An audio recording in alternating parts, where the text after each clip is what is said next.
Okay, now it says we're live. All right, all right. We are here. I'm just waiting for my computer to show that we are in business as well.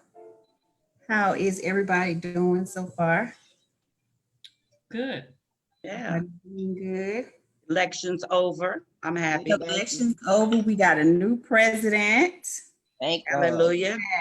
Look at God. Look at God.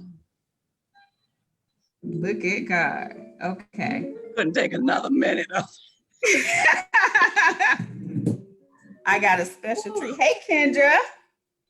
I got a special something, a little plug tonight and with regards to that. But anyway, so I am Takesha. I'm with BLU PRINT.2 events, and this is Wind Down Readers for those who are watching us for the first time. If you are watching us live via Facebook, hi Facebook family. I see Yolanda Jordan and Pat Heath, our regulars, coming in, going strong. Hey guys, thanks for joining in. And again, we are a virtual book club. We meet by Sundays, I guess, if that's even a term, every other Sunday. And we discuss, various novels. It seems like our specialty is all books related to relationships. And the good thing about our book club is that we always have the authors to join in on the discussion. So that's what sets us aside from the rest. Tonight, we will be discussing part 2 of Slick by Marlee Rae, and she is also a part of the Wind Down Readers family. In this part 2 series, we'll be discussing in particular chapters 10 through 17. And I know before we get started, everybody, that the latter part of the book definitely took a turn I was not prepared for, but loved all the same.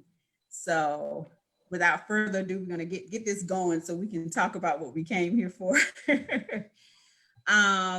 Quick plug, I will say that for those of you who are watching this live for the first time, we do have a YouTube, Facebook group. Please, you can also look at all of the previous book club recordings there. And without further ado, I want to say hi to my virtual panel here. And when I say hi to you tonight, tell us what you're drinking on. So we'll start with you, Miss Pat, in the Florida area. What they drinking on in Florida? Okay, well, because every week every book meeting, you all always have something new and innovative, and I always have that same drink. So tonight I have Little Black Dress. I saw that. Okay. So I'm introducing this into the group tonight. Little Black Dress. Little Black Dress. And Pinot Grigio. Okay. All right. Okay, Miss Marlee Rae, what they drinking in St. Louis? All right. So tonight I finally got my hot chocolate right. So I had to throw my hot chocolate out last week, but this week I got it together. So I am drinking dark chocolate, hot chocolate with Irish cream. Yes. That sounds good and cozy. This is Wind Down. I'm sorry, Mel. Look, that noise in the background is this is supposed to be wine. We gonna wind down when it warm up. Like that. Okay. Well, thank you, Marlee Rae. I think we'll come on over to DC and ask Miss Mel what she winding down on. Okay. I am drinking a sweet red. It's called, I think, Cardinal or something. It's a sweet red one. Okay. That's good. I like that. Isn't that good? It's very good. Mm-hmm. It's sweet and slick. Yes. Okay. Let's see here. Let's jazz it up a little bit. Excuse me. Listen to this. Jay, what you drinking on Anacostia? Look, you got Fancy, you got Deer Park. Okay.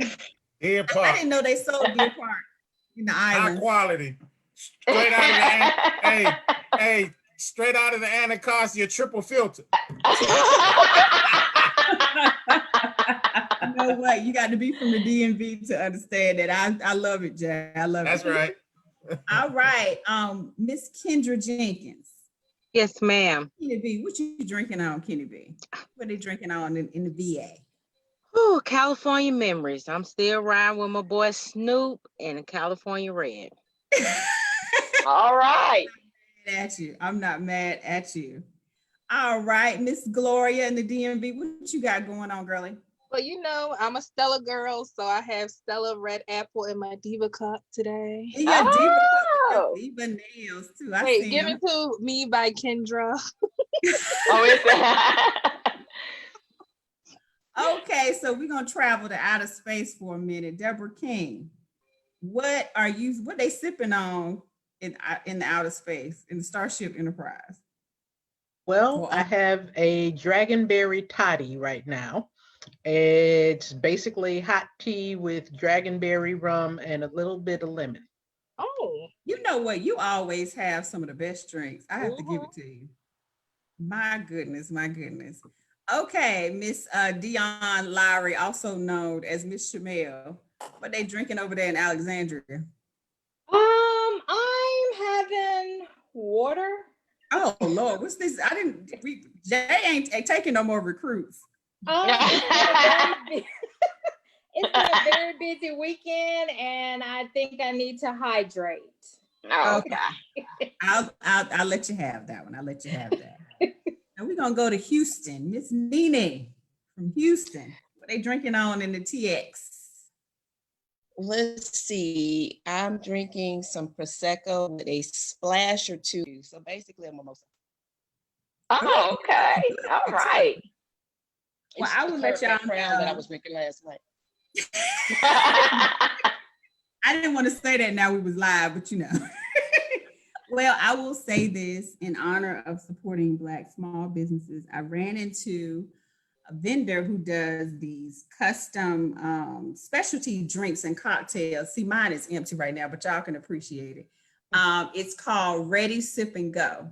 Oh. And also that's their Instagram. I don't know if I can, but anyway, he had a specialty drink. He posts them every week. If you're in the DMV area, he's located in Upper Marlboro and he'll deliver, I think, a certain mileage. But he had a Georgia peach.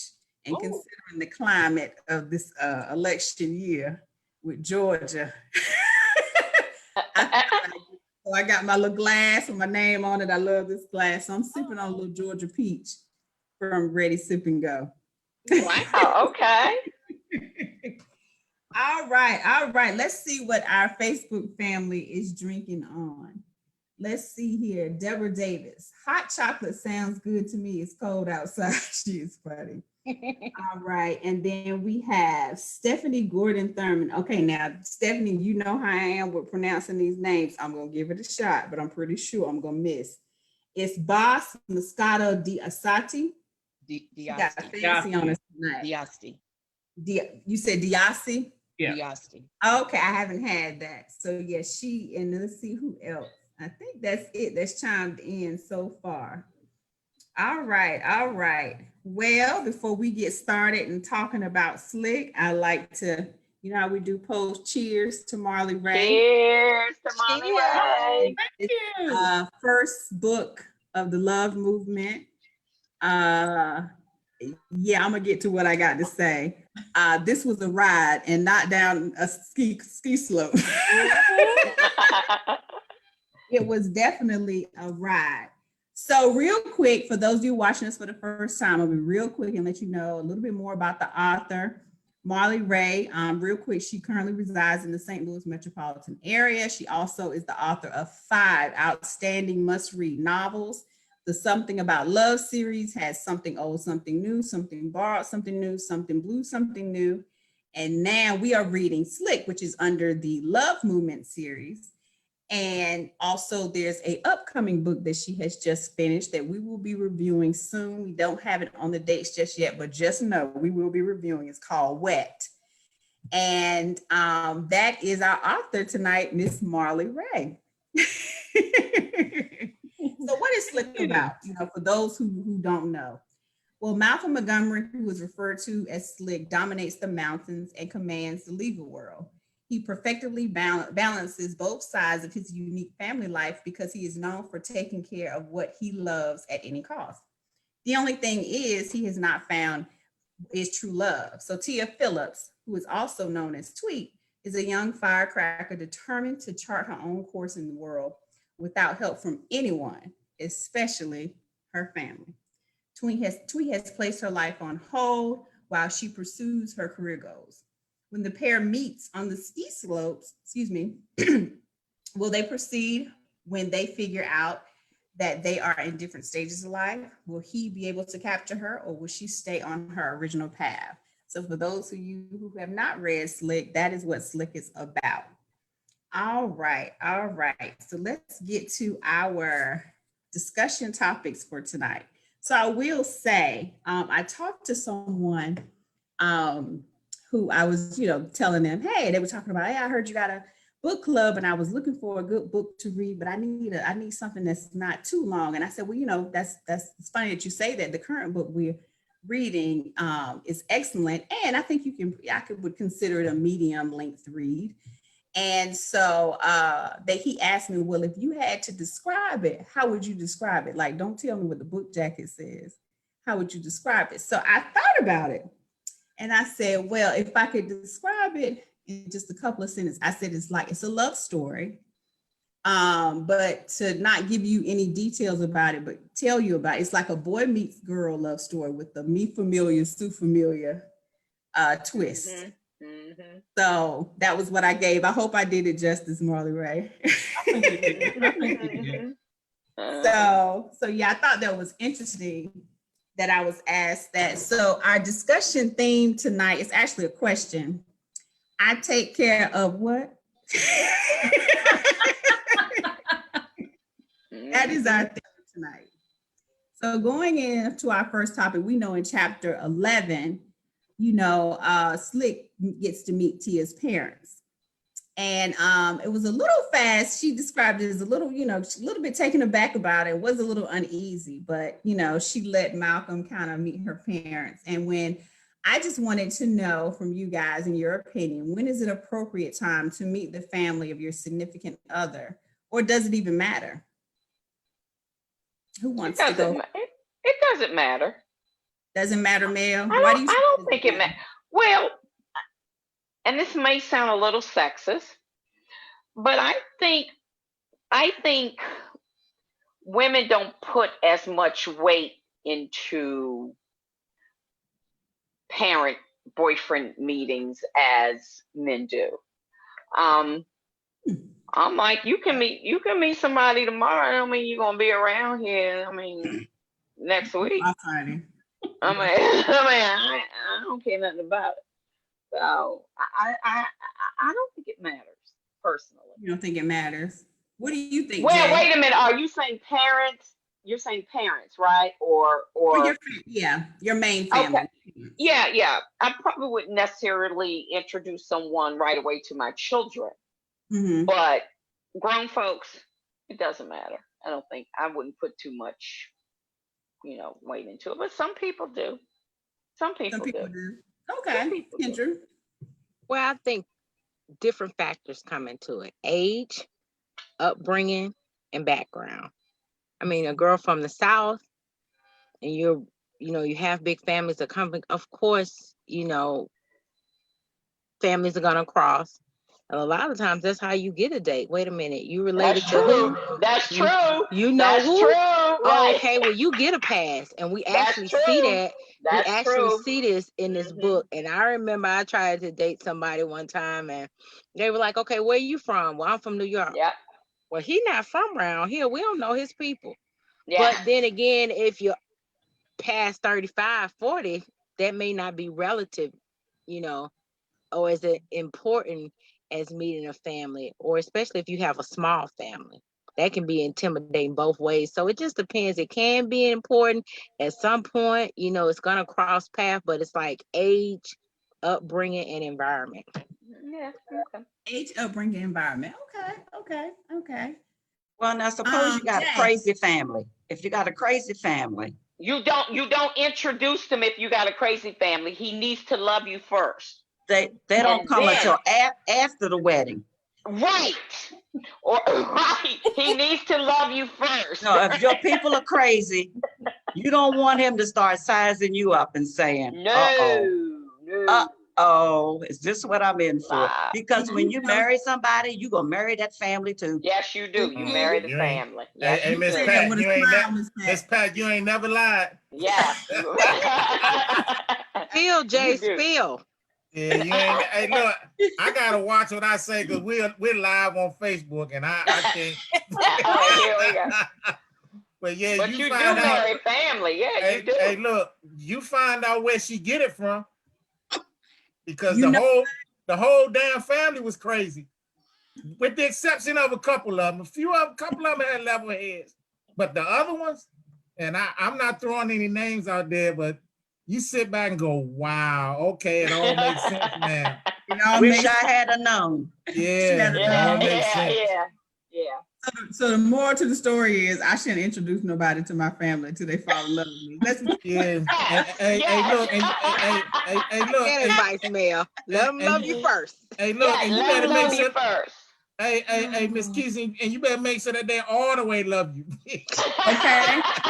Look, and Jay, you know some of my family, so I know that was a little shade you just threw there, but that's all right.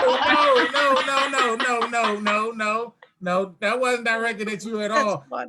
Hey, don't Belle know. know what I'm talking about. Look, yeah, I know exactly what he's talking about. And Jay is only, he can't talk because he's only limited to family functions now. No friends can be here.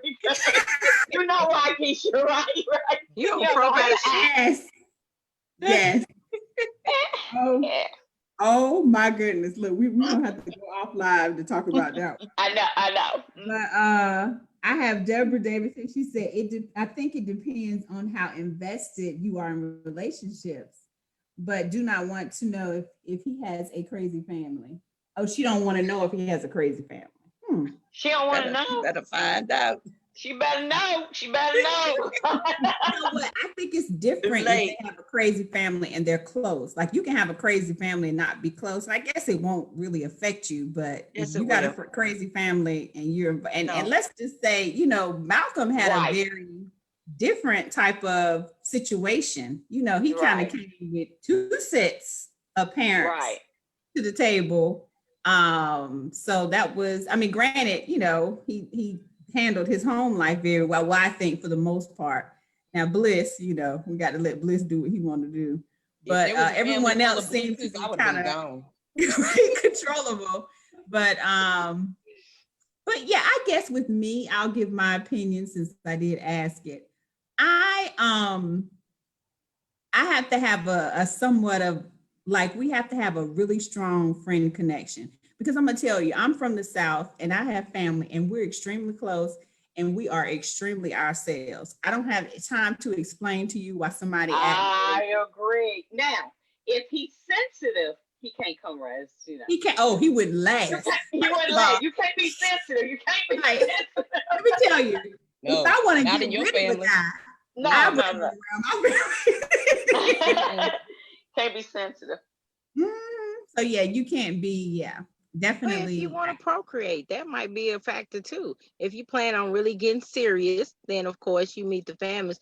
But if you planning on having kids, you do want to know what kind of DNA you might be getting into. Not just because we in genetics, Definitely. but I agree. But how soon though? How soon? Is 1 month too soon?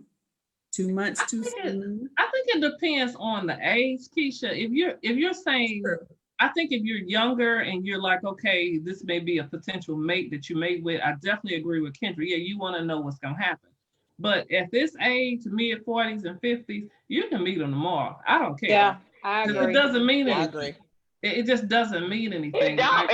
And I agree with what Mel said earlier. I think men have the habit of thinking that when you introduce them to your family or that it means something, and it just really doesn't. It's just kind of really for safety reasons. So, they know who I'm hanging out with, but it doesn't mean that, we in love or anything like that. I just think at this age, I just really don't think it matters. And at our age, nobody trying to have any kids anyway. Exactly. So it doesn't matter. Except that one lady, Jay. Yeah, how about that? That was gonna be a funny baby. That was gonna be a funny. But I have a funny plug to put in right now, and I'll use myself. I'll be transparent for a moment. So I used to, like, if I met a guy and I thought he was safe, and if he was fun, we could, either be dating seriously or just, hey, what you doing Thursday? My cousin is having a cookout. Let's go. So I was, bringing guys around my family just to have fun. I have a cousin, and she may or may not be on this panel. I don't know. And she asked me about a guy. And, I was like, oh, we're not seeing each other more. And then she saw me with another guy. And she asked me, what happened? What's going on? I was like, well, you just didn't work out. And she said to me, and this is why I don't bring guys around family no more. Well, maybe it's you, Keisha. That's not true. That's not true. And that cousin may or may not be laughing right now, the heart. I'm going to move on.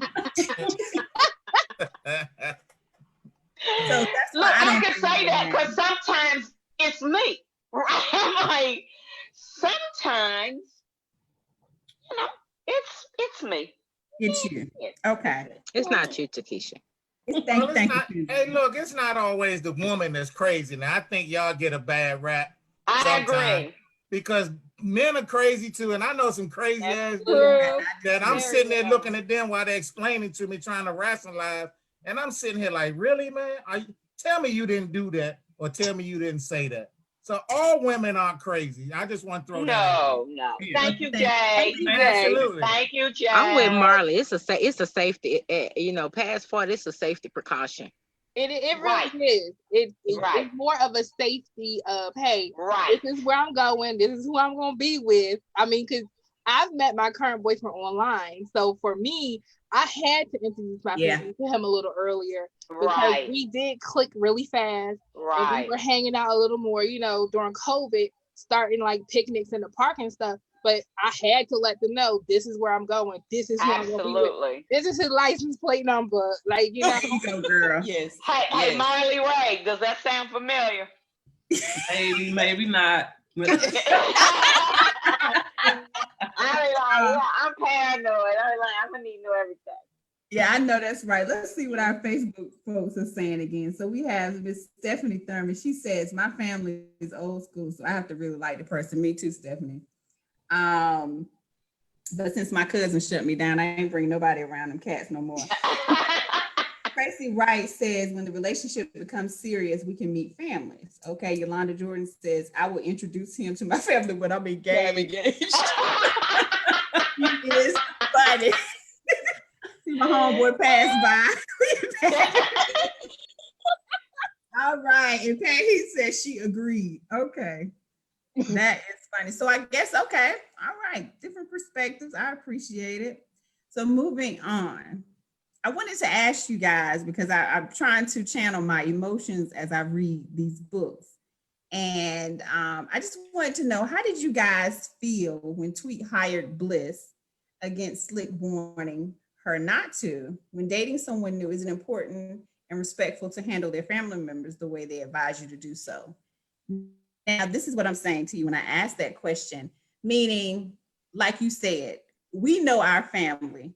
And when we date, new people or semi-new people, they may not know certain things. So we give little warnings to make them feel, usually to make them feel a little bit more comfortable.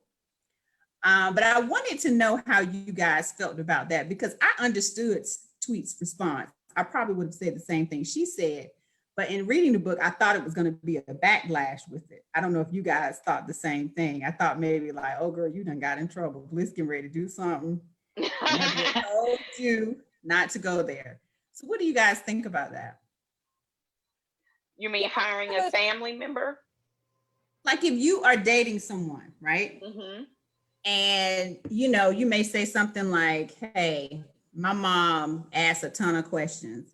If she asks a ton of questions, just answer them, even if it's truthful or not. And you might be the type of person like, well, I don't like answering questions, so I may or may not answer all your mama's questions. I'm just coming up with a hypothetical situation. Mm-hmm. And your significant other may, get offensive, like, hey, I told you about, my mom or my cousin or this and that. you know, why did you go against what I advised you against? Like, I know these people, you don't know these people. I just found that interesting when I was reading the book. Okay, none of y'all found that interesting. Okay. It was interesting. I mean, okay. So if y'all brother was blessed and you told your boyfriends or girlfriends, look, don't mess with my brother. He a little, you know, different. He gonna ask you for a job, don't hire him. And you hire him, that could cause a conflict in a relationship. Yes, it can cause a conflict in the relationship. Okay, thank you. I need somebody on my amen team. Because at a certain point, you have to choose between your brother and your boyfriend. You have to decide, am I going to defend my crazy brother, or am I going to protect my boyfriend? So it will definitely cause a conflict. If you tell me you're crazy not to talk to him, I ain't gonna talk to him. I feel like it's like one of those things where I warned you. So if you get into that situation, that's on you. Yeah, but that's why I was trying to but it could cause conflict. But in Tweet's defense, I think she had pretty good judgment. And I think if he had caused problems, that she would have handled it. Right. I just think it depends on the person. It depends on the person because I could handle it. I'm like, I'm gonna do what I want to do, and if it comes to that, I mean, I'll handle it. And I think she's one of those women who can handle it. She can handle herself. So I didn't think that should cause any problems, because I just think that she was a strong woman. I agree. I agree. She's pretty, you got to think about it. She's pretty invested in his family. From when originally when she met him, she's like, look, I'm already asking about his family. You know, and once she found out he was safe and he got the nod from the St. Louis crew that he was okay. I mean, she was already invested, but women can be typical. You tell us to do this, we do the opposite. And of course, somebody can say, oh, he, they could be like, Kendra, he's off. And I'll be like, oh, he probably not that bad. Right. And then get out there and then get hung. It's like, well, didn't we just tell you don't do it? And it's like, that's on you. And I know, we're not therapists, and I'm telling you, right. Special people to handle Bliss. I love Bliss. Bliss, my man. I give everybody a chance first. I try to see the good in everybody. Like Kendra told me the other day, you see the good in everybody, and then you give me a reason. Then I'm like, okay, you told me not to, so it's my fault. I didn't listen. Well, he didn't say Bliss was dangerous, or it was his duty. No, I'm just saying it's his duty to just tell me, I don't want you to do that. I'm like, But then Bliss tried to knock him out. Well, it's Bliss. I mean, I got a soft spot for Bliss, so I love everybody Bliss. Do for crazy people. Everybody. I love Bliss. What would you? I like Bliss too now too. I didn't like him in the beginning, but I have a family member don't meet anybody that's not crazy. It's like they're attracted to him. I saw your hand up. My concern is that her age and her level of experience with life and with relationships, and that she has, this is like a learning experience for her to do this, to step out of her lane. And once you have experienced the backlash of stepping out of your lane, you pretty much won't do it anymore if you learn the lesson. It's true. That's true. I just thought it was interesting, maybe because I know a personal experience and I saw it in the book. I personally would have probably reacted the same way Tweet did, but I thought it was interesting that Marlee had written that in the book. Yes, Jamil. I felt like Tweet may have came in contact with individuals like Bliss when he was when she lived in St. Louis. So for her to Slick actually told her so many words about his brother. So, you know, she sort of figured like, oh, okay, I've came in contact with this type of personality, and I've came in contact with slow individuals before. So Bliss shouldn't be a problem. So I felt like she felt comfortable to hire Bliss. You know, Yeah. that's an He was interesting invested. perspective. That's probably what she did. The Like, okay, difference is he was her Yeah. brother, his brother. Yeah, his brother. Now, any Tia other got a little person off the crazy in her, street, too. you can hire him. But if you got that, now you mixing that into your relationship, that's gonna come back to haunt you at some point in time. Right. But you have to look at also, remember when Slick went to her office and she was working late nights? She Yes. didn't even know the individuals. Well, she knew them, but didn't know them that well who worked with her. She felt like they will protect her. So, you know, You're right. it's just Yes. like for her to go out on that limb, she felt like, hey, I'm gonna be cool. Bliss is gonna be okay. Hey, she put her trust in him. Yeah. That's why I'm saying her level of experience. Yeah. Lack of. You let somebody snatch you when you're out on that parking lot. I was one so time. glad she didn't get snatched in the You book. know, Thank you, let- Marlee. Let Thank you, Marlee. Because Marlee will have your nerves bad. Right. Listen, I'm from DC. Just because I live down here in slow Florida, you know. Oh, they're retarded down there. They're retarded down there. You know, and none of these people want to try me when they figure out where I came Try from. Jesus, but don't try you. I heard that, Miss Pat. We're gonna go over to our Facebook family. So Tracy says it's on her. Me personally, I would not have hired him. If family is telling you, you should listen. Okay. Stephanie says his brother knows him, so she was warned. And Yolanda Jordan said, I like Bliss too. Yeah, Bliss grew on me. In the first part, Bliss, right? That's one of the reasons why I like the fact that we break the books up in half, because you get to process organically about the characters you meet in the first section. And I know it's frustrating for you who know the story, because you probably think to yourselves like, okay, you think that about them now, but wait until later. But I like the fact that we can go off trail on characters, and then, later on you find out something totally different. That's what makes the story fun. The story takes you on a journey. So I didn't care for Bliss. Well, it wasn't that I didn't care for him. I thought there was an accident that was going to relate to him that was going to happen. Like something was going on with him. And later on in the story, I thought he was significant other than just being the brother. So I was like, ooh, I'm gonna watch this one right here. So that's the impression I got from Bliss. But I love him now. He's like the homeboy that you had like that one family. Yes. He is that you have a family gathering. You be like, what time Bliss coming through? Right, like, let me go and get my peach cobbler, because y'all know Takesha bringing Bliss, right? Bliss coming over here. Started. That's the way I interpret him now. But he's a sweetheart. Bliss grew on me. Keisha, I also wanted to point out before she met him, on that level, before that whole family reunion type thing that they had. Remember when they were discussing Bliss, he kind of told her, hey, he either likes you or he doesn't. Doesn't like you. So he said, if he doesn't like you, he'll never talk to you again. So he kind of put her on the spot when he came and asked her that. So I'm sure she's like, okay, he already told me he's either going to like me or he doesn't. So I can't do what if I set him off and say, no, I'm not going to hire him.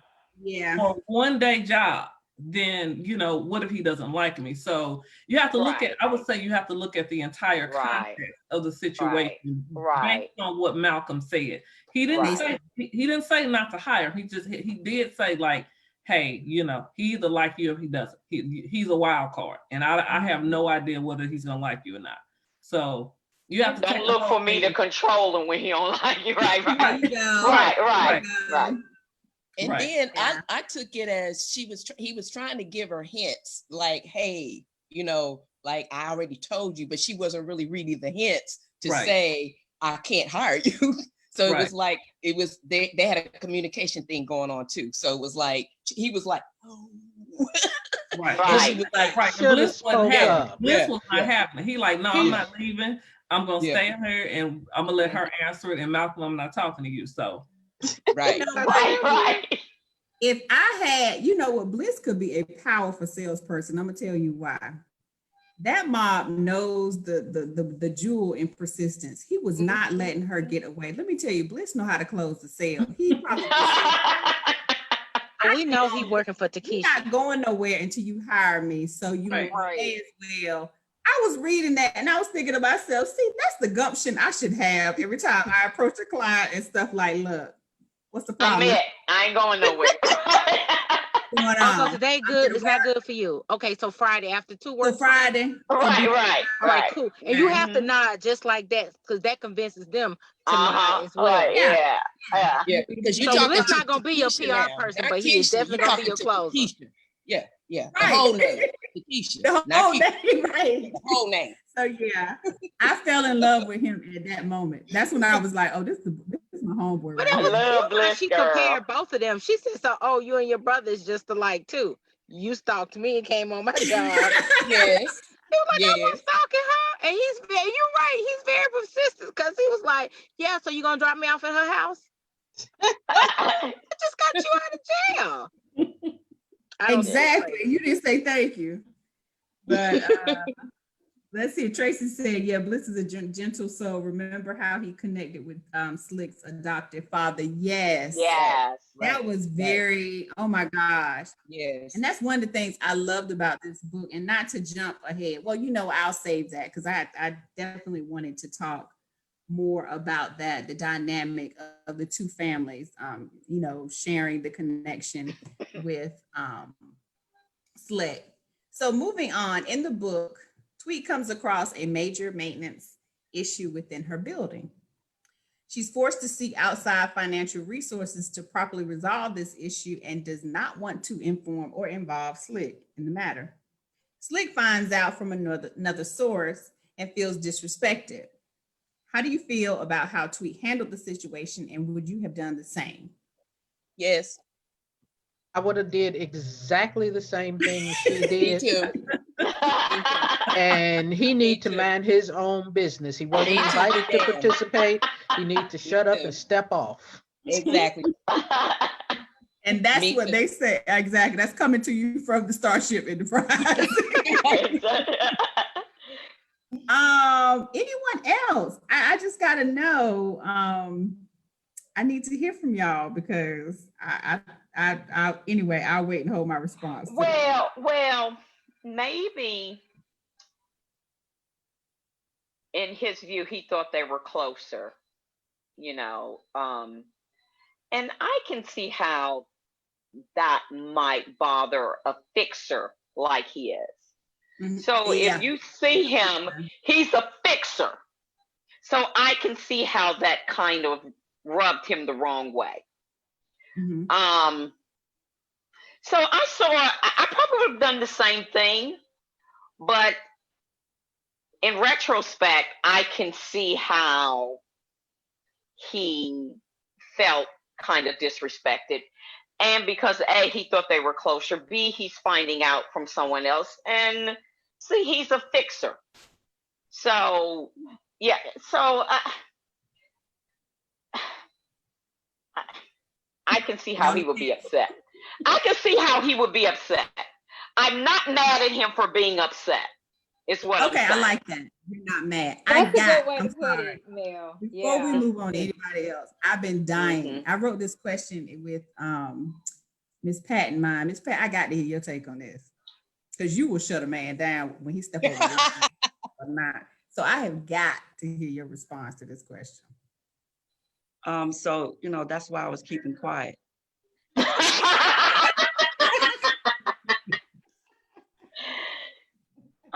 Because I'm going back to the same thing. Her experience level does not tell her what she should do.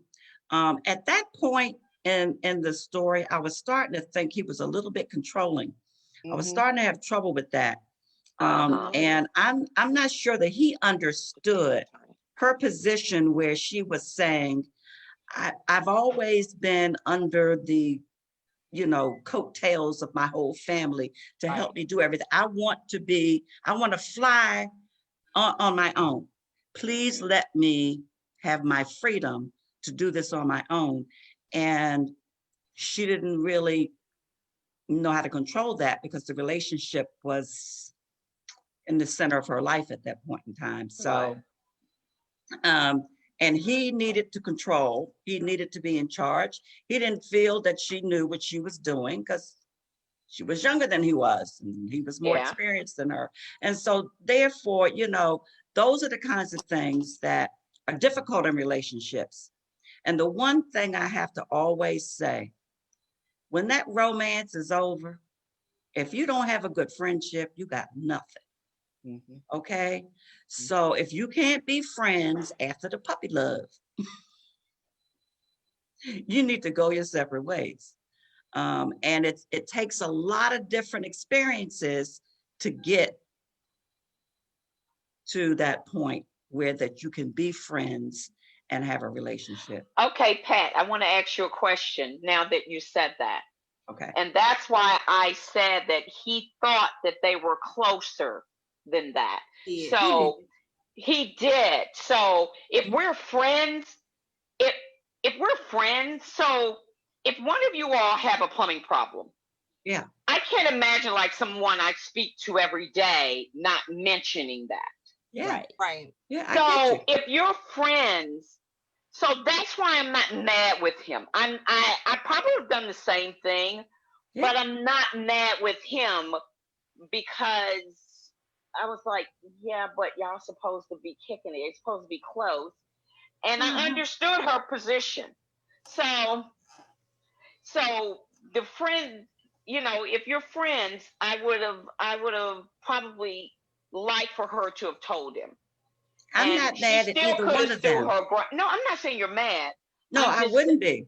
Right. They both have different positions they're taking. Yeah. Okay. He has a different mindset at that point than she does. Right. Right. That's what you're dealing with. Two different mindsets. Right. With the same situation. So she was screaming, Miss Pat, about being independent and wanting to fly on her own. Absolutely. He had no qualms about putting out who he was from the get-go. He was like, I want to be needed. Like, I get stuff done. That's what I do. I'm here for you. She had no real experience because of the younger self, but you want to be independent from your sister and your family, but that's who you go to for the money. I'm not mad at either situation. One is very rare that you have mature Black men that are willing to help. That's true. And in a position to help financially, and you're a lawyer. Say it again. And you're a defense attorney. And the thing to find a man who wants to be needed, that's normally the roles reversed, you know. And she's trying to escape. And okay, now this is when I'm putting just a little bit of blame. She knew she wasn't right with what she had done because now her sister is telling her, so you're not going to run this by him? Yes. Then going to turn around and ask her sister, did you run it by your husband? Yeah. And then you right go, you ain't got no time to visit him at the office or nothing. But see, now you're trying to take lunch because that conscience kicking with you like, you ain't telling. You trying to say everything about that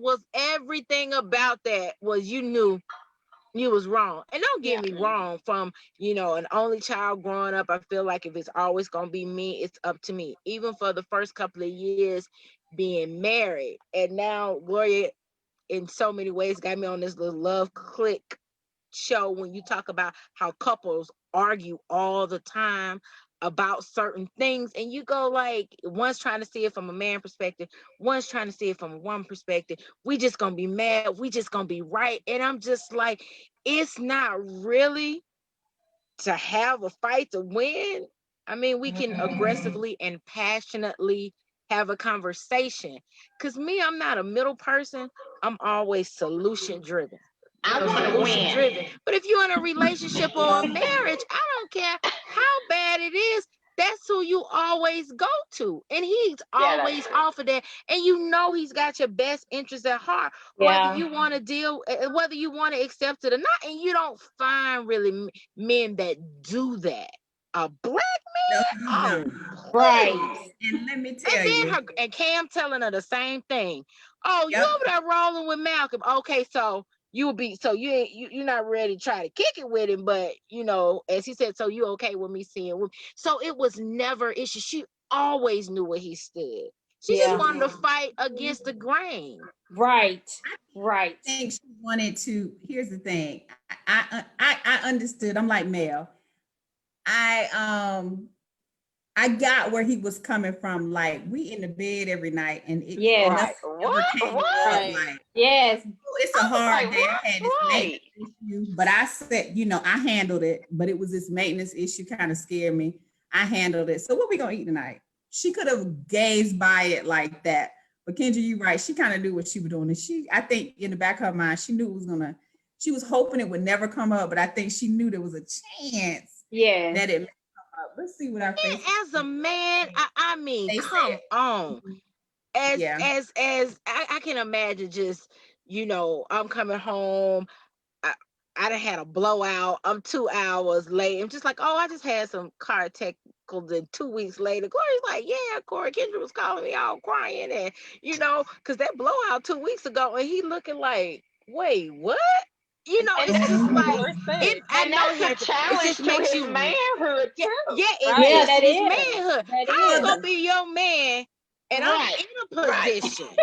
I'm in a position. Better position than your sisters. I'm in a position to help you. But if it was my sister, I'd be like, I got your back. Let me speak to Malcolm. Let me speak to Slick. That's the only way you getting this check. Because I like him. I don't want to be mad with me. Right. And I don't want you to owe me 20 G's. But let me see what exactly. Our Facebook family is saying, and then I'm gonna get to you, Miss Pat. So Pat, he says, I think once it's fixed and paid for, should tell him because she didn't want to have him fix it. She explained her need for independence. I'm sorry, I had to open up the more tab to see the rest of it. Wanda Flowers. Hey, Wanda. Wanda couldn't be with us tonight. She was traveling. Hi, Wanda. Miss you, Ayana. I think he was angry versus upset, and that seemed overboard. Okay. And Stephanie Thurman says, Stephanie Gordon Thurman, excuse me, he's not used to an independent woman. He's used to a needy woman, and she's trying to handle her business. If I need you, 1 second, let me open it up. I'll let you know. Until then, I got this. I know that's right, Stephanie. I don't think I would have done that, but I know that's right, Stephanie. Deborah Davis says he's a Mr. Fix-It. Okay. Mm-hmm. But she wants her independence. I think it was a strata, but I'm going to tell you right now, and I'm going to use Stephanie. She's not here tonight. She wanted to be here tonight. And I'm going to let Miss Pat go. I'm sorry, Miss Pat. Now, Stephanie say at 57, I'm going to tell you at 42, you let somebody offer me a $20,000 check to fix it. I ain't got a dime to fix. Cash just to in my pocket. I want my independence, but to keep my independence, I got to have some cash too. Go ahead, Miss Pat. Yeah, and I kind of think that she wanted to exercise her independence, and he wanted to always be in control. And so I kind of think that was always going to be a give and take with them. It was never going to be one way or the other. But I would just say this, just in my own transparency. I don't want to be a woman that can't handle myself. If I'm with a man and he is gone today, tomorrow, or next week, I don't want to miss a beat in my life. I don't want anything to change for me. So if I'm dependent on whatever he's providing, doing, seeing and saying and controlling, I don't want to be that. I've seen that too many times with women whose husband died and they couldn't figure out how to pay the bills or go to the grocery store without leaving all the groceries still sitting on the curb, stuff like that. Because, John always used to take me to the store and he put all the bags in the car and I just drove off and all the bags were still in the cart. I forgot. Yeah, really? So I'm just saying, I can't live that.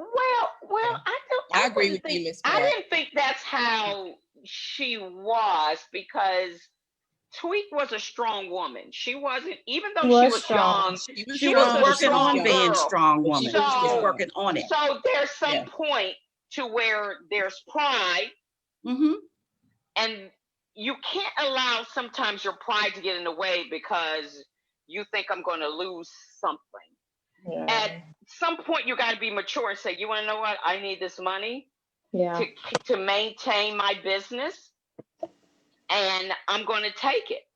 That doesn't mean that I'm less independent. Right. Well, that doesn't mean that. He didn't have the money.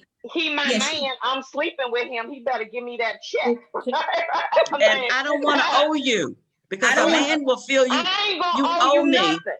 I ain't gonna owe you nothing. Well, then go ahead and kill him. Kill him. I ain't gonna owe you nothing.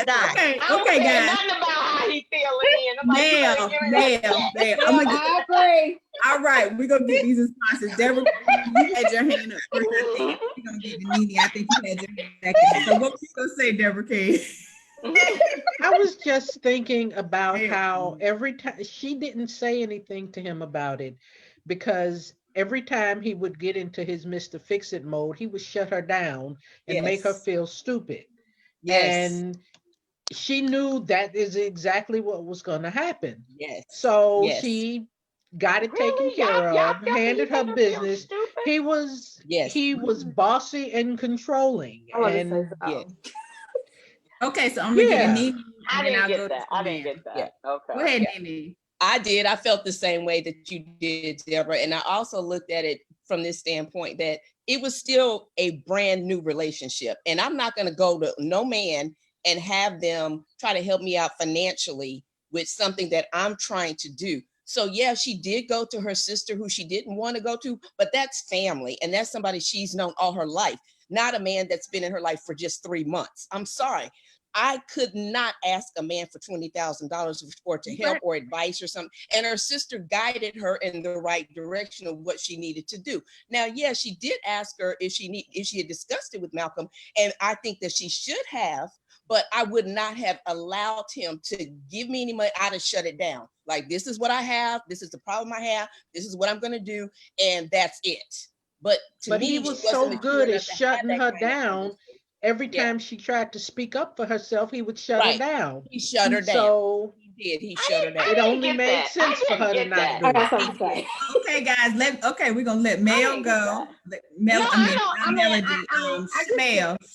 Shamel, you had your hand up, and then we're gonna let because Mel is Mel. Go ahead, Shamel. Like Mel said, I see where both of them are looking at the situation, but I just felt like Tweet should have said, hey, I got this situation going on with the plumbing issue at my business. And these are the things I'm thinking about doing. Even if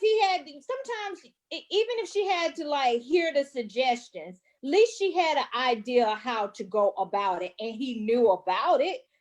Once again, like you saying, you in this bed with this man every night. It's called bedroom talk. You talking about every, yeah. So how do you not say, look, hey, I got a plumbing issue going on, blah, blah, blah. I just think she ain't that buzzed. I just think she should have said something, because in so many words, her conscience was bothering her every time. Her conscience was bothering her. I will say that. And whether it's to be independent, it's a lot of independent women out of here, but sometimes it's good to be like, look, hey, I don't want to be independent all the time. I need you to do this. Or exactly. I don't need to be independent all the time. Sometimes I want to feel like, go ahead, man. I'm sorry. But I'm like, plus, she does what she want to do anyway. Right. He told her not to hire Bliss. She did it anyway. But anyway, yeah. I mean, so now we all fit. I mean, I don't understand. Well, I'm so confused with it. I think it was just a matter of, like you said, he just got thrown off. And Mel, well enough. Don't a man want to hear from another man about no man want to hear what it is.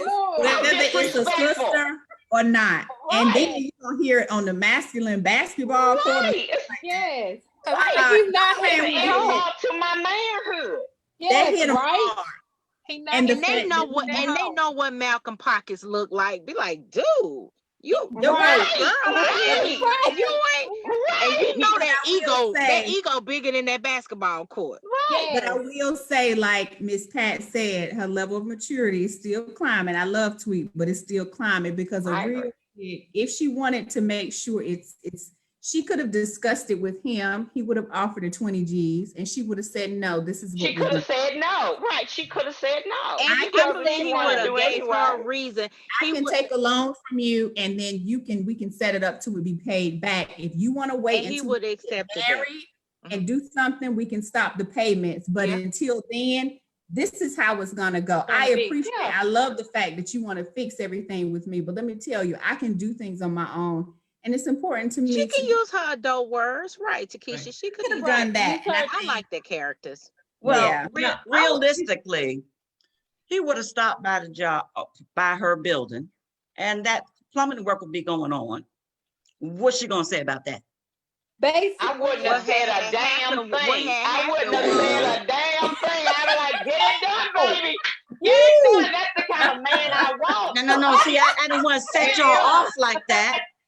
I didn't want to set y'all off like that, but I'm just saying, it's like, you don't need to hide it, but you just need to say how you're going to handle it. Yes, no. Right. If he wants the communication.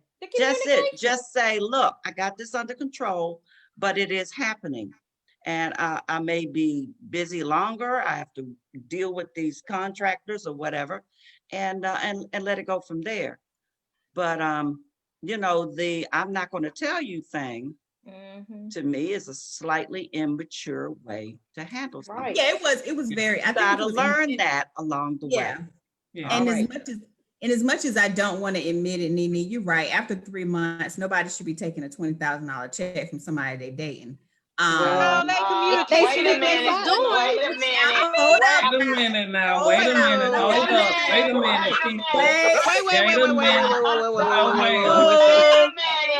I didn't set it off. It wasn't me. Wait, I got one question. Let me say this. Let me get it out. I'm just saying, in light of all y'all amening about getting to know someone, and there may be strings attached, 3 months to some relationship, not necessarily Tweet and Slicks, it may be a little excessive. Now, let me say this, and I'm saying, if he spends voluntarily $20,000 or gives you $20,000, that's different. But for you borrowing or asking for $20,000, I think that changes the dynamic. And me personally, 3 months might be too soon for me to take. Well, she wouldn't even, for Slick, she wouldn't even have had to ask. She would have told him the situation. Right. He would have fixed it. Right. The problem is that you women are not used to fixers. That man is gonna fix some shit. Okay? Yes. I don't need you in here causing no problems. He was a black unicorn. And Marlee, and maybe you can answer this, but this was a question that I posed a while ago to my girlfriends, and the question was, if you met a guy and you guys went out on a date, first date, you having drinks, chemistry, everything is going right. You guys leave that night, first time, and you guys communicate, and know the term communicate. Same situation, guy, everything's going, chemistry is great, and he says, hey, let me get your black card, or let me get your credit card. I'll be right back. Be right back. I'm sorry, say what now? He's just like, let me get your credit card. Let me get your credit card. What do you get that for? All right. Relationship over. But what I'm saying is, do you value? This is the person that you just met, and you'll give him your credit card. This is the same person that you just met, and you guys leave and communicate. So you value your money. You value your money more than your body? No. You saying communicate? Oh, I got you. Communicate. Communicate. I see what you're saying. Yeah, you know what communicating means. But basically, okay. But what you're saying, Kendra, what I'm hearing is that he's asking to be paid for it. No, I'm just saying, some women be like, well, no, I'm not gonna give him $1,000. I mean, but if you communicated with him, you just met and you communicated, do you value your body more than your credit card? Value more. I mean, and she knows, she said, everybody's saying they're in bed basically every night. He has to see her in the morning. I mean, it's more than that. And I also, and I just love the dynamics of how this is written in the book, because it's real life situations. We both can agree, you know, everybody has to mature to some level. Their relationships is great. It's, you know, everything has its ups and downs, nothing perfect. We're just analyzing the story. But I mean, it's more than just, oh, we've just known each other for 3 months. I mean, it's still new, but it's still moving in a very positive way. It could have been a conversation. Malcolm definitely would have said, I'm going to pay for this. And she's like, no, I'm just telling you what's going on. Then she could have said no because she didn't want to take it, but they could have had an agreement to be worked out that it would make her comfortable. But also Malcolm had been warned, you can't bag tweet up in a corner because she's going to be out. She's going to be out. Now, before we carry on, I do want to get our Facebook group in. So we have Stephanie Gordon Thurman said he's not used to, oh, wait a minute, I'm going back too far.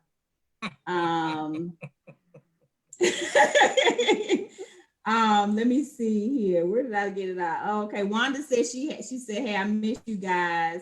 Hold up, did I scroll too far? Oh, Barbara couldn't be here tonight. She said, I agree with Mel and Shamel. Stephanie Gordon Thurman said, yep, his ego was crushed. He had to hear from another man. I'm telling you, that was important. Jay, I'm surprised you didn't chime in on that. Stephanie Gordon Thurman said, say what now? I think she was talking about you, Kendra, with the communication. And then, so that's it. I wanted to make sure I chimed in with them because I saw the comments were coming through in it. Well, wait a minute. Jay, I did have a comment too. I had a comment. I said Go ahead. Yeah, I had a comment about I did hear a lot of like maybe that Malcolm is controlling and all that. I didn't get that. But I will say this about him in the beginning. Remember when he first went to Tweet's office? He saw an error that he thought that she was making where she was losing money. And he specifically said, I did not tell you because you were not ready to hear it. So I waited until you asked me, and then I volunteered my information. Yes. And a controlling man doesn't do that. A controlling man is gonna come in. You need to get rid of that reception because this is blah blah blah blah blah. I didn't get that. I didn't get that from him. I didn't get that at all. Either. Me either. That's a good point, Marlee Rae. I didn't compute that, lock that in like that. You are right. You are. And I will say this. Sometimes my grandmother used to tell me, she used to tell everybody all the time, like my granddad, you know, thought he was, you know, the man or whatever. And she let him, you know, she stroked his ego, let him think that. But we all knew she ran everything up in that household. She ran everything in that joint. Everything in that joint. Yeah, you ain't know. He was the head of the house, but she was the neck. Okay. Yeah, the neck turns the head. Definitely. So I think Tweet, in some sort of sense, she let Malcolm bang on his chest. But like you guys said, she did what she wanted to do. She did what she wanted to do. Right. And Malcolm told her as such. Yes. Malcolm told her. He did. Yes. When she asked him, how do you get your cousin? How did your cousin run like that? I need to talk to her. His answer was, you've been running me since I met you. But you don't even realize it. Mm-hmm. Mm-hmm. That's so, true. I did say that. I do want to read. Unfortunately, they had, and she realized he was not controlling. She had to realize the difference of the terminology. So I liked him because it went back to the age thing. He was 42, she was 30 something. And of course he was in a different place. And I don't want to say this on Facebook because there's other people listening. So it's a term my mom had taught me a long time, but it's mind F yourself.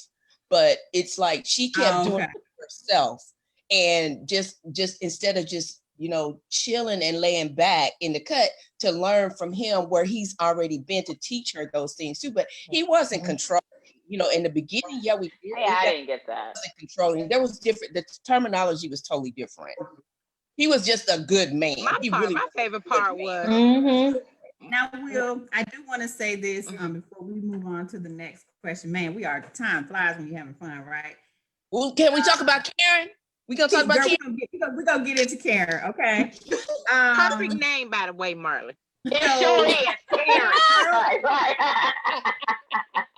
Carol Woodson, she couldn't be with us tonight. She had an event she had to attend, but I like her because she gave her homework assignment.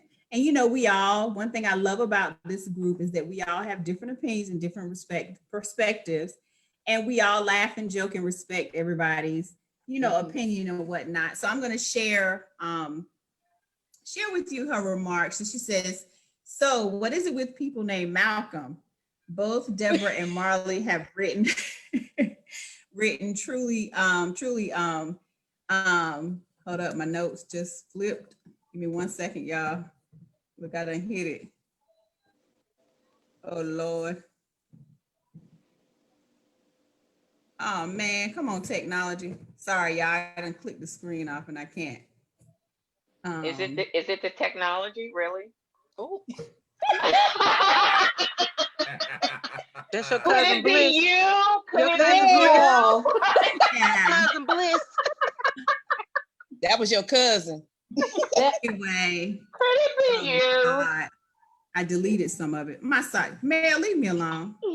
Anyway, she was basically just saying, she noticed the similarities between Deborah's book and Marlee's book, having the Malcolms and how they were controlling. And I hate I lost it because she used the term, but anyway, let's see here. I'll just read what I have left. Sorry, y'all. She said, I was through when he locked the car door, so she couldn't get out until he finished talking, even though his mom told him Tia wasn't his child or his possession. And even though her sister told him to talk to Tia before paying off the loan, he dismissed all of that and just wrote a check. Anyway, he's going to hit her soon.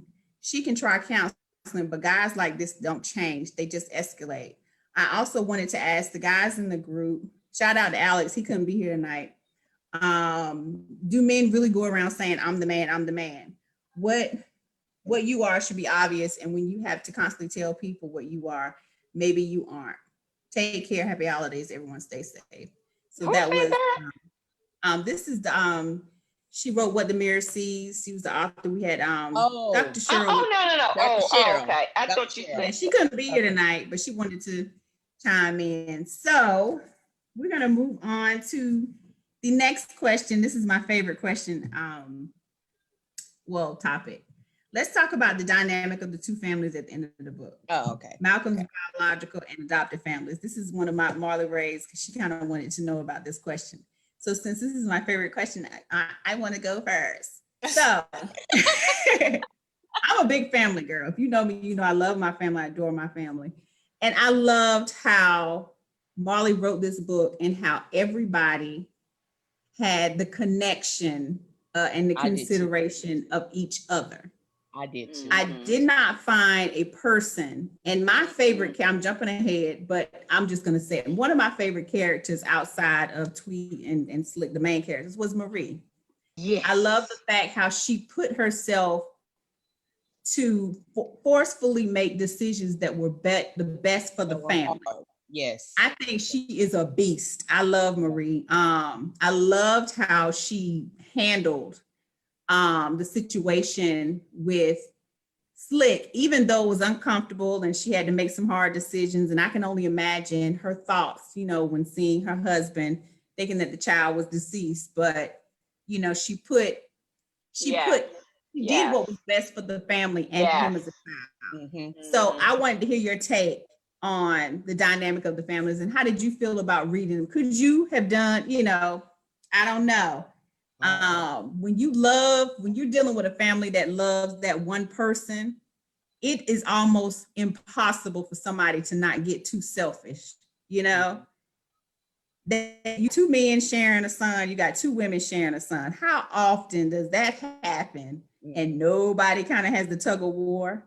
I love the fact how they just loved him and did what was best for him, and everybody got along for him. I think that's the one thing I did like about that book, because it was the most unselfish act I've seen parents do. And I absolutely love that, because for a mother to give up her child, it has to be the hardest thing to do. And it has to be one of the most unselfish things to do. And that is the one thing I did love about this book, because the parents were very unselfish.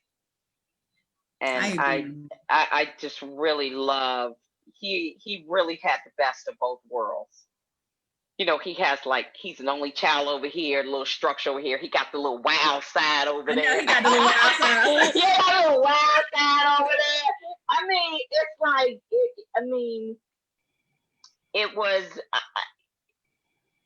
it was great to see that. You know, not a whole, it was this little bit dysfunction, which every family has. But at the end of the day, they love their children. Yes. I just love Marlee's writing style, because, you know, from the illusion of other people telling our stories, or even we're ignorant to our own background, people think Black families are the real housewives minus the money. And it's like, no, not really. I know it's people that don't do this all the time. So this little conflict that may appear in this book is so not out of the norm. Even with the first series, I mean, besides was it Dre with his little pettiness, but it's so much more of a mature version of healthy conflict. You know, of who we really are. Yes, because of who we really are. Yeah, as they say, when you describe, you know, all Black women are loud, we're aggressive, we're angry. I was like, I want to meet that one, because I don't know one like that. And I think that's how Marlee is. It's like, no, this is like 90% of who we are, but nobody tells those stories, because those stories don't sell. You know, somebody got to be addicted, crack, you know, penitentiary. And it's like, why do people keep portraying that? Because in some way people think that's who you have to be, because that's who they tell you. And that's the difference with the style of her writing. For somebody who don't like love stories, and I feel like I'm married to a love story. You know, and with me just saying that, I almost realized too, like, I don't share my marriage or my love story, because I'm like, it's so great. But everybody says, oh, that doesn't happen. So I just don't really share. Yes, it does. You know, because in society, it's like, oh, no, it's always got to be this. And I'm like, no, I don't experience that. No. You know, so just her writing, I'm telling you, you like a Black unicorn, Marlee, I know, when it comes to your writing. I'm telling you, I already got my outfit. I might not get the ticket to the red carpet. You know, I hear they movie theaters out now for like $99. You won't get I'm ready. Soundtrack. Oh gosh, I'm ready. I'm ready. Like, and I'm be like, look, don't y'all mess her story We're up. winning in her book. We're winning. Yes, we're winning. Yes, we are winning in her books. Yeah. And it's and you know, Marlee, how I know this is gonna go big and it's gonna make it to the screen, because right now it's a real Black positive love movement going on right now. It is. I told Ava and Oprah, like, y'all need to check Marlee out. Y'all really do. No, seriously. Oh, Kendra, that's so sweet. Somebody gonna hear it. Somebody gonna hear me. Now you ain't gotta plug me in, you know, because I'm on a quiet tip. You ain't gotta plug me in. We gonna plug in. She gonna plug in, right? So you ain't gotta plug me in. But no, it's good. It makes you feel good. It makes you wanna, you know. Like it's not many writers out there, because I listen to a lot of murder mystery who got kidnapped stuff. So do I. I love that stuff. Me too. So do I. But Marlee just changed the game, and then the other book coming out. Like, I'm gonna take a vacation just to do that. I'm gonna cheat. Too funny. Don't you drop that red wine either. Right. I do want to have a little fun here, and I know somebody had brought up Karen the dermatologist. I call her Karen the dermatologist. Okay? Pimple popper. Just a pimple popper. Let me tell you, I thought about also, I was like, what is up with these women rolled up on the jobs like clients? Because I was reflecting back on what happened. I was like, what is up with these women nowadays, people are brave. You come up to somebody's job. Yes. And they really like that. And you get your weed done. You can't get your weed done pissing somebody off. You will jack your stuff up. For real. So yeah, so this Karen comes to her job and just basically tells her, oh, you know, in so many words, you're not good enough to date, you know, our Malcolm, our Slick. Mm-hmm. You're not at the level yet. You know, you stay in here doing hair. And you might date him, you might get to, you know, give up the little cookies or whatever, but trust me, it's not going anywhere. Mm-hmm. I did like the fact that, you know, and I'll just say my experience, you know, some men usually like to keep the peace. And I was very happy that the fact that he showed that he was irate. Oh, yeah. He's a fixer. Yeah, he's a fixer. He's a fixer. And I know a lot of men would be like, that ego would have been like, yeah. Or like, don't worry about Karen. She's just crazy. Mm-hmm. And just left it alone. Like, ain't nobody thinking about Karen. I'm thinking about Karen because I'm telling you. Right. So I'm thinking about Karen. Oh, don't pay her no attention. Oh, yeah, but I'm paying her attention. So yeah. She done made it personal. She done came up on your job. Yeah. She needed but to that's be dealt to me, with. She showed maturity in how she handled that entire situation. Yes, she did. That was one of the most mature things she did do. But Nene, when she said they were going on that ski trip, she said, but now if she say something smart when we go, I'm going to pull this hand back and she going to catch these hands. You wrote that, I was just, but now we get to the fun part because I know time is dwindling away and I want to hear everybody's. So who was your favorite character? Why? And we want to keep this like 30 seconds or no more. Which actors would you cast them in a movie for characters like Tweet, Slick, Bliss? And I want you to give another favorite character. So I'm going to ask everybody. So whoever wants to raise their hand first, but I am going to ask you guys. Should I go first? I like Marie. Yes. Okay. So I will say that my favorite character, Tweet. I mean, with Tweet, I would have Megan Good or Tessa Thompson play her. Slick, I would have Layman Rucker. And for those of you who don't know who Layman Rucker is, he's from Why Did I Get Married? He was the one that was married to Jill Scott at the end. He was the second. Lamont Rucker. It's Layman. Is Layman? Lamman. I thought it was Lamar. Well, I thought it was Lamont. It might be pronounced Lamont, but it's Lamman. Yeah, I met him on the cruise. It's Lamont. Did you? Yes. Oh, girl, I met him too. Okay. Oh God, here we go. Let's see. Bliss would be Reginald Ballard. He's a comedian. He was Bruh Man on Martin. That's who I thought Bliss would be. Oh, okay. Bruh Man from Martin. Oh, Y'all watch like Martin? that. Yeah, I like that. Or Winston Duke. That was M'Baka from Wakanda. Oh yeah. Yes. I thought he could play Bliss. Are you finished? Marie was Loretta Devine. I got a soft spot in my heart for Loretta Devine. Yeah, I can see that. I couldn't resist giving Karen because I remember how she overcomplimented Karen. So I love to hate, what is her name? Tika Sumpter. I love Tika. I love her. I think she's absolutely beautiful, but she gets on my nerves sometimes. So that's why I said Karen would be her. So Kenya Moore, she did it right in the book. Kenya Moore. I did it just a little bit, like a couple of seconds over 30. But so who wants to go next? I don't know. I want to go next, but none of the characters. I would like to keep my imagination as the characters. Well, the people who I imagine were the people who I thought of. I couldn't put anybody with them, with the characters in the book. But my favorite person in the book will be Malcolm. Oh, okay. Okay. Anybody else? I'm a Mother Bear, so his adoptive mother.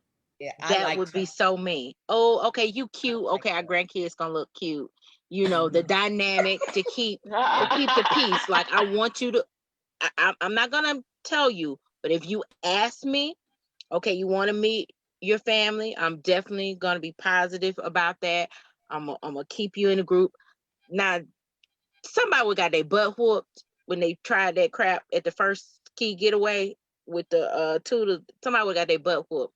But because I'm just an old soul, I definitely it's not his birth mother. I do respect her to the highest authority, but his adoptive mother. That's my favorite person outside of the main characters.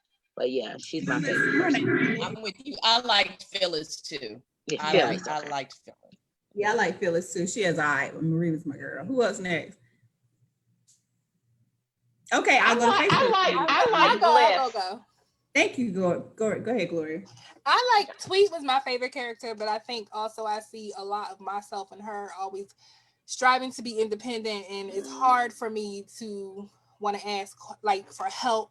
Like I'm like a doer and want to do it and figure it out on my own. So I'm constantly trying to find my way of letting other people come over and try to help me. So I've seen a lot of her in me.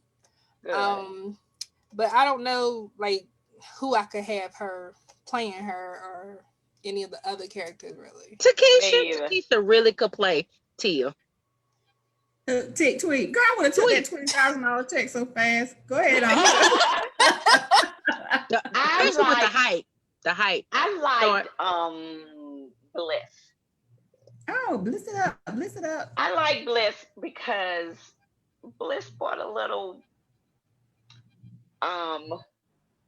reality to his other family to me. He did. Mel, you would date Bliss? I didn't say I would date Bliss. I said I like Bliss. I think he brought reality. He spotlighted his other side.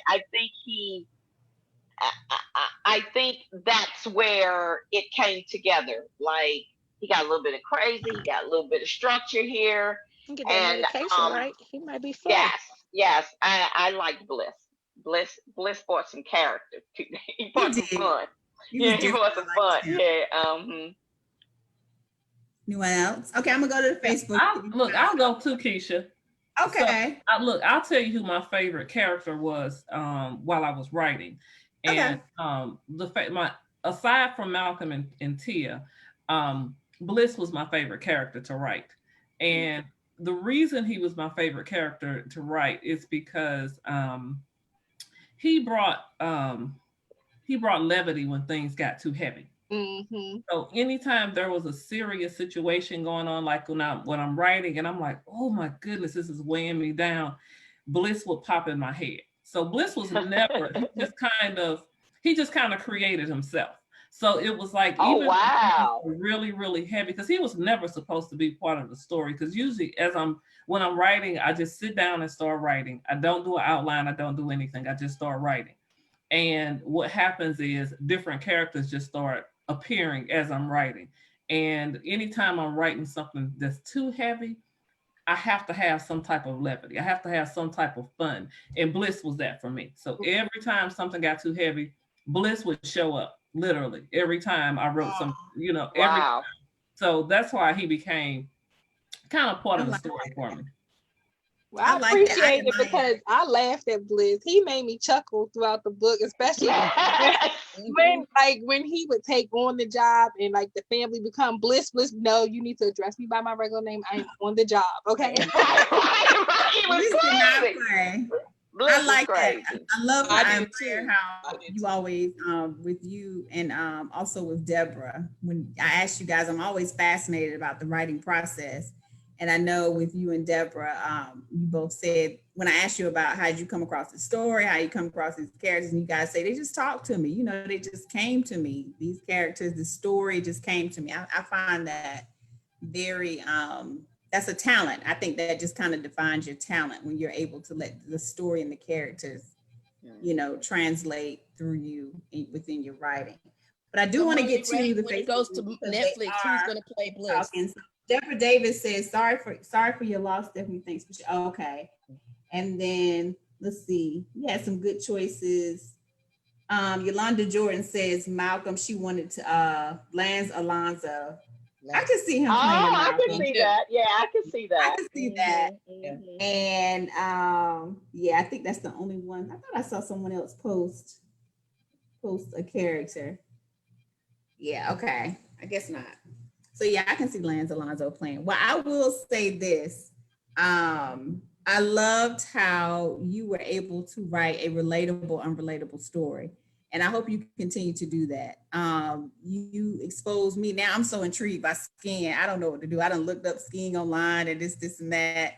It's amazing when people present things that are relatable to you, how it'll, spark your interest. And so I appreciate it. I appreciate it. I love this book, just like I've loved the others.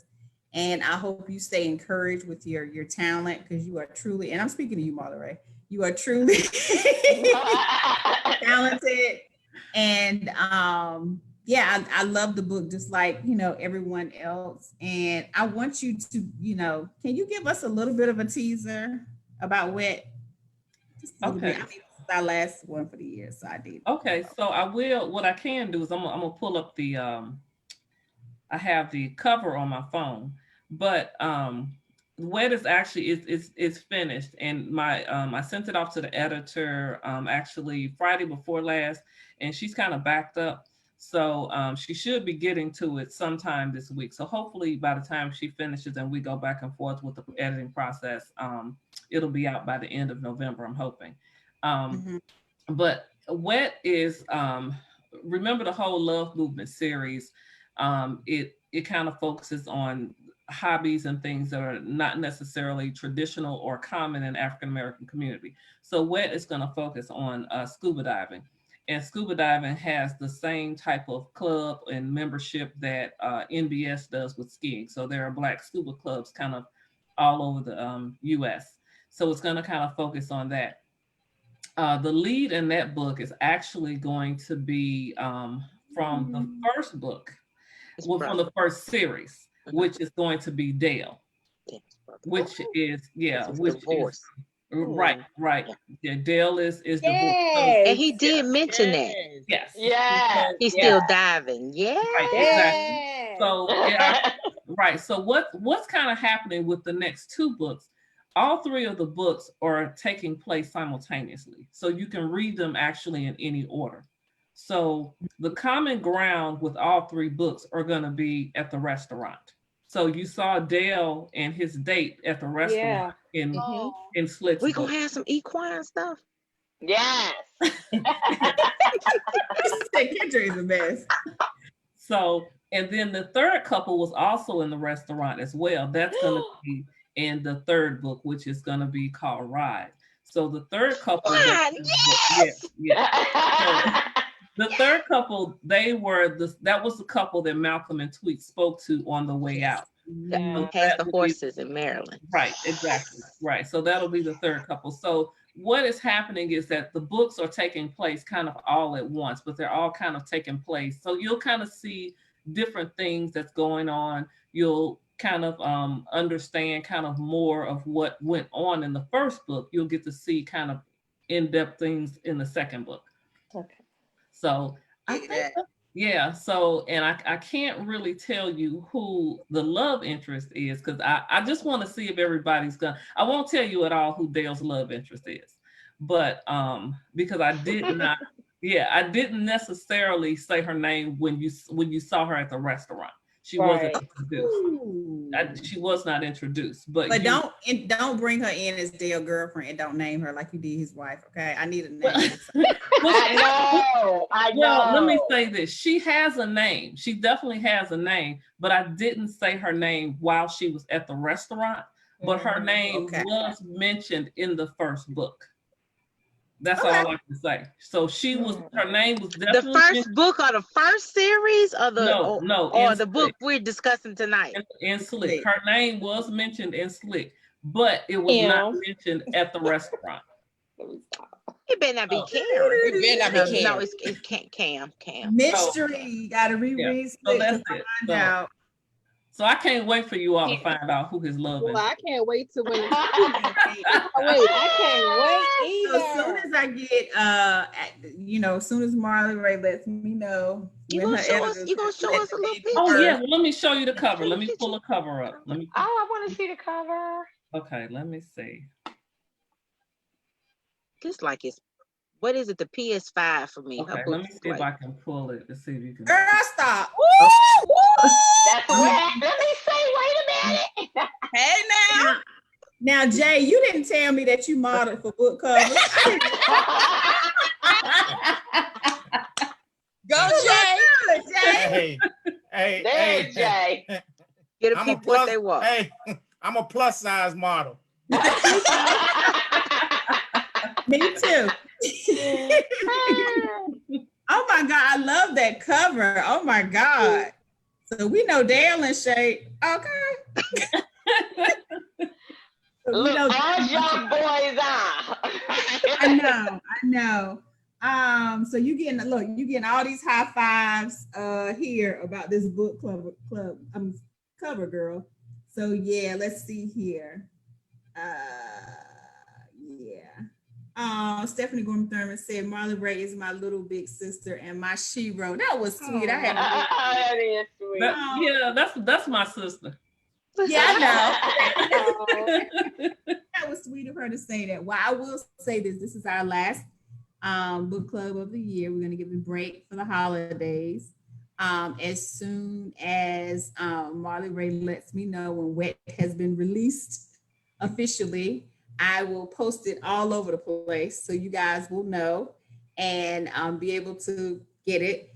We will come back January 10th. Please mark your calendars. When we come back, and I'm sorry Stephanie couldn't be on tonight because I wanted her to give us a little tidbit of her book. We're going to read in January, the book we're going to be reviewing is When Love Calls by Steph Williams. Okay. And I'm trying to be organic with it. I want to cheat so bad, but I'm going to read it when you guys read it. So I can't give you any snippet about it right now, but we remember love happened. So we know some of the baseline of the characters that will be in When Love Calls. So with that being said, I want to say that this has truly been a blessing. I'm going to try not to get emotional because I do that. And I just appreciate and love you guys and all, the Facebook family and you guys. Some of you I know are missing. Shout out to Alex, Stephanie, Barbara. Oh, Lord, I shouldn't even start naming names because I'm going to miss somebody. I know it. Joie, Gloria. Y'all help me out. Who am I missing? Who am I missing? Wanda. Oh, my God. Wanda. Girl, you should do it. I needed you here tonight. Yeah, she's working on her red table right now. She's working on it. So I just want to say I love you guys. And, I already know y'all going to come back with us in January. So I'm not even going to say I hope you come back. I know where all y'all at. That's why I shout out your states and stuff every show. And I love the fact how I get feedback on all y'all and this, and I get a little sensitive too. People say stuff about y'all and I have to reread it. It could be a compliment, but I could have read it wrong and I reread it. I'm like, what they say? Oh, okay. So you guys are my family. I'm ready to put on my dukes, the stuff. But yeah, I just want to say, and just Deborah, I just met Deborah through this platform. I just met, TR, Dr. Cheryl Woodson, she told me to stop saying this. So I'm just saying, just in connecting with you guys and talking about these books and just talking about life, it means the world to me. And I love you guys for it. And I'm glad that this platform has evolved the way it has. And I know I keep saying this, but y'all, I got some good stuff coming up next year. Hey, so I'm gonna be like Marlee Rae, go Miss Pat. Like Marlee Rae, I can't really say it right now. Can't really go into detail right now. It's coming down the pipeline. So I'm gonna give you guys your final thoughts. Anything you want to say within relation of this year? I know we've had a roller coaster. This year has thrown some pebbles our way, but I love that this is an example how we we're survivors. Our culture is survival. We know how to have a good time regardless. Okay. So anybody? I'm excited. This Me has too. been a blessing through the pandemic. Yes. And it's something that I am passing around to tell people about. And also I'm loving all these authors. Jesus, thank you for that. Right. Thank you for all these people that are writing all this wonderful work. I'm so excited about that. And I will see you whenever we get back together. And thank you so much. I have enjoyed everyone. And thank you for being my friends now. Okay. Oh, Miss Blessings, everyone. Absolutely. Blessings to each and every one. And blessings to you too as well. You know, Miss Pat is one of the most famous ones up here. Sorry, y'all. I'm just gonna bust No, all she is. y'all. She is. She is. is. She She is. She is. Yes. People have watched one show. They be like, what's the lady name from Florida? Yeah, I like her. I like her. She gonna be on next week. Just thank you, So- Takesha. I would just say thank you, ladies, for the opportunity. Aw. This is one Yes. most humble. I mean, I don't put stuff on my calendar. We all busy, but I make sure I block out time for this. I mean, I only have 28 hours in my day, but I make sure I block out time for this. I mean, this is better than therapy, and just to be graced with such authors. I've been reading, I know, for over 20 years, and it's authors that I'm so looking forward to. But then to just be thrown a stone, I'm like, how is she sending me some? I'm not sitting down to read. Is it on audiobook? You know, but to take our time, and some of these authors and some of these stories are absolutely beautiful. I'm just humbled opportunity, whether it's in through Facebook Live, chat group, being on the panel. It has meant so much. And we're going to be fine in 21 because we wind down readers and then wind age and get better with time. So for Okay. 2021, we're going to be right. We're going to be right. We're going to be right. We are gonna be right. Yeah, and I love the connection. It's so funny. I have to share this real fast because I know we got to go. But it's my mom chimes in every blue moon. And for some of you that don't know, Nene and my mom went to high school together, and she loves to remind me that Nene is her friend. Oh. So I'm happy that we was in stepping majorettes together, baby. She tells me. She be like, when I bring up the book and be like, oh yeah, Nene said, she be like, oh, my friend Nene.